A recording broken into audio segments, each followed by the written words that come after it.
আচ্ছা, এখন আমরা ভেক্টরের যে দুটি প্রকারভেদ দেখব তা হচ্ছে সমান ভেক্টর এবং বিপরীত ভেক্টর। সো প্রথম কোশ্চেন হচ্ছে সমান বলতে আমরা কি বুঝি? দুটি জিনিসকে আমরা তখনই সমান বলতে পারি যখন দুটি জিনিসের বৈশিষ্ট্য সেম টু সেম হয়। এখন কথা হচ্ছে ভেক্টরের বৈশিষ্ট্য কি? ভেক্টরের মূলত দুটি বৈশিষ্ট্য থাকে, একটি হচ্ছে মান এবং আরেকটা হচ্ছে দিক। তার মানে তুমি দুটি বা তার অধিক ভেক্টরকে সমান তখনই বলতে পারবা যখন তাদের মানগুলো এবং দিকগুলো হুবহু মিলে যাবে। সো ব্যাপারটা আমরা ক্লিয়ার? সো আমরা একটু চিত্র আঁকি। এই ধরো আমাদের একটা ভেক্টর, দেন এই যে আমাদের একটা ভেক্টর। সো তুমি বলো প্রথম ভেক্টরের মান কতটুকু? এতটুকু। দ্বিতীয় ভেক্টরের মান কতটুকু? এতটুকু। তার মানে তুমি যদি স্কেল ধরো দুটি ভেক্টরের মান কিন্তু সেম টু সেম আসবে। তার মানে আমাদের একটা শর্ত সিদ্ধ হয়ে গেছে। এবার আমরা দেখব প্রথম ভেক্টরের ডাইরেকশন। সো ডাইরেকশন কোন দিকে? এই দিকে। দ্বিতীয় ভেক্টরের ডাইরেকশন এই দিকে। দুটি ডাইরেকশনই কিন্তু আমার আনুভূমিকের সমান্তরাল, তাই না? সো আলটিমেটলি আমরা তাহলে কি বলতে পারি? আমরা বলতে পারি যে এই দুটি ভেক্টর সমান হবে। তবে আরেকটা বিষয় থেকেই যায়, সেটি হচ্ছে এই দুটি ভেক্টর সমজাতীয় কিনা। সো এই যে পয়েন্টটা কিন্তু আমাদের সবগুলোর ক্ষেত্রেই ছিল। যে কোনো ধরনের দুটি ভেক্টরের মধ্যে যখনই পারস্পরিক আমরা কম্পারিজন করতে যাব তখনই আমাদের মূলত সমজাতীয় কনসেপ্টটা লাগবে। সো আমরা একটু নোট ডাউন করি। সমান হওয়ার শর্ত, প্রথম শর্ত হচ্ছে সমজাতীয় হতে হবে। সমজাতীয় কিনা চেক করতে হবে। দ্বিতীয় শর্ত হচ্ছে দিক একই হতে হবে। তৃতীয় শর্ত হচ্ছে মান একই হতে হবে। সো এই যে দুইটা ভেক্টর আছে, এই দুইটা ভেক্টর যদি আমরা দুটি ভেক্টর দ্বারা যদি আমরা বল নির্দেশ করি, সাপোজ 1 নিউটন বল আর 1 নিউটন বল।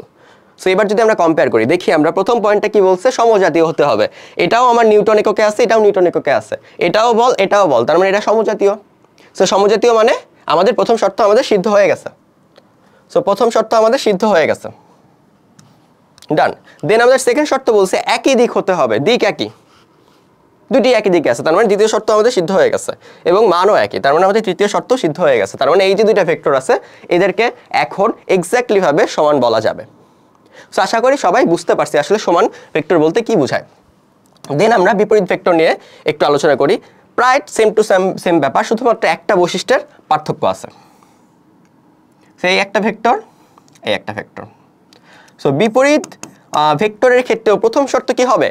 যখনই আমরা দুটি ভেক্টরের মধ্যে কম্পারিজন করব, এই যে তোমরা সংজ্ঞায় দেখবা যে দুটি ভেক্টর পরস্পর বিপরীত, দুটি ভেক্টর পরস্পর সদৃশ, দুটি ভেক্টর পরস্পর বিসদৃশ। তো যখন এই যে পরস্পর কথাটা তোমরা ফেস করবা তখনই বুঝতে পারবা এর মধ্যে একটা বৈশিষ্ট্য বা এদের একটা শর্ত হচ্ছে সমজাতীয় হওয়া লাগবে। ওকে, সো আমরা দুটি ভেক্টর বিপরীত কিনা এর প্রথম শর্ত হচ্ছে সমজাতীয়। দেন দ্বিতীয় শর্ত হচ্ছে দিক বিপরীত। সমানের ক্ষেত্রে দিক কি ছিল? একই দিক ছিল, আর এখানে দিক অবশ্যই বিপরীত হতে হবে। দেন মান কি? মান অবশ্যই একই হতে হবে। ঠিক আছে? সো আমরা ধরি এটা হচ্ছে 1 মিটার পার সেকেন্ড, এটা হচ্ছে আমার 1 নিউটন। ওকে, সো এবার আমরা দেখি যে এই দুটি ভেক্টর বিসদৃশ কিনা। সো দেখো মান যদি আমরা ক্যালকুলেট করি, মান ক্যালকুলেটের ওয়ে কি? দৈর্ঘ্য মাপতে হবে, আমাদের দৈর্ঘ্য মাপতে হবে। সো দৈর্ঘ্য মাপলে আমরা বুঝতেই পারতেছি এরা সমান আসবে। তার মানে আমাদের যে প্রথম শর্ত এটা সিদ্ধ করছে, প্রথম শর্ত আমাদের সিদ্ধ করেছে। দেন বলছে দিক বিপরীত কিনা। একটার দিক এই দিক আনুভূমিকের সমান্তরাল এবং কোন দিক? এটা সাপোজ ডান দিক বরাবর। আর আরেকটা ভেক্টর কি? সেম আনুভূমিকের সমান্তরাল বাম দিক বরাবর। সো আলটিমেটলি কি দাঁড়াচ্ছে? আলটিমেটলি দিক বিপরীত দাঁড়াচ্ছে। সেটাও ঠিক আছে। এবার সেকেন্ড শর্তটা সমজাতীয় কিনা। সো একটা হচ্ছে 1 মিটার পার সেকেন্ড, একটা হচ্ছে 1 newton. So metre per second কিসের একক? বেগের একক। আর নিউটন কিসের একক? বলের একক। সো আলটিমেটলি এই শর্ত কিন্তু আমার সিদ্ধ হয় নাই, তার মানে এটা হয় নাই। সো আলটিমেটলি এরা কিন্তু এখানে সমজাতীয় না।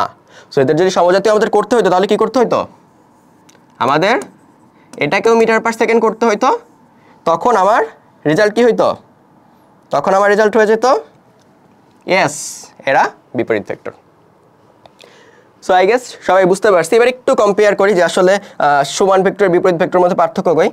এই যে এখানটায় সমজাতীয় মান একই কিন্তু দিক একই, দিক বিপরীত। আশা করি এটুকু ক্লিয়ার। আচ্ছা ঠিক আছে, এবার নেক্সট পয়েন্ট।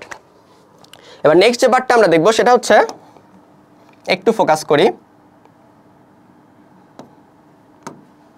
এই যে দুইটা বৈশিষ্ট্য, এই দুইটা বৈশিষ্ট্য কি তোমাকে অন্য একটা ভেক্টর টাইপকে মনে করায়?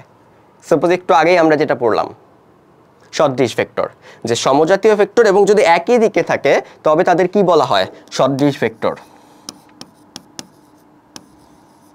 সেম ভাবে সমজাতীয় থাকে, সমজাতীয় এবং যদি বিপরীত দিকে থাকে তাকে কি বলে? বিসদৃশ ভেক্টর। তার মানে জিনিসটা একটু বোঝো, সমান ভেক্টর হওয়ার জন্য সমজাতীয় একই দিক হওয়া লাগতেছে, অথবা সমান ভেক্টর হওয়ার জন্য সদৃশ ভেক্টর হওয়া লাগতেছে, দেন আরও একটা শর্ত যখন আমরা এক্সট্রা অ্যাপ্লাই করতেছি মান একই, তখন সেটা সমান ভেক্টর হচ্ছে। বিপরীত ভেক্টর হওয়ার জন্য প্রথমে দুইটা শর্ত, বিসদৃশের দুটি শর্ত আমার সিদ্ধ করা লাগতেছে, দেন আরও একটা স্পেশাল কেস, আরও একটা স্পেশাল শর্ত অ্যাপ্লাই করার পর আমরা বলতে পারতেছি সেটা বিপরীত। তার মানে কি এটা নয় যে সকল সমান ভেক্টরই সদৃশ ভেক্টর, সকল বিপরীত ভেক্টরই বিসদৃশ ভেক্টর। এখান থেকে তোমার কমার্কের কোশ্চেন আসতে পারে যে সকল সমান ভেক্টরই সদৃশ ভেক্টর, কিন্তু সকল সদৃশ ভেক্টর কিন্তু সমান ভেক্টর না। কারণ কি বলো? কারণ এটা কি সদৃশ ভেক্টর না? প্রথম শর্ত সিদ্ধ, সমজাতীয় আমরা বলি নাই আগেই, ধরো যে 1 নিউটন,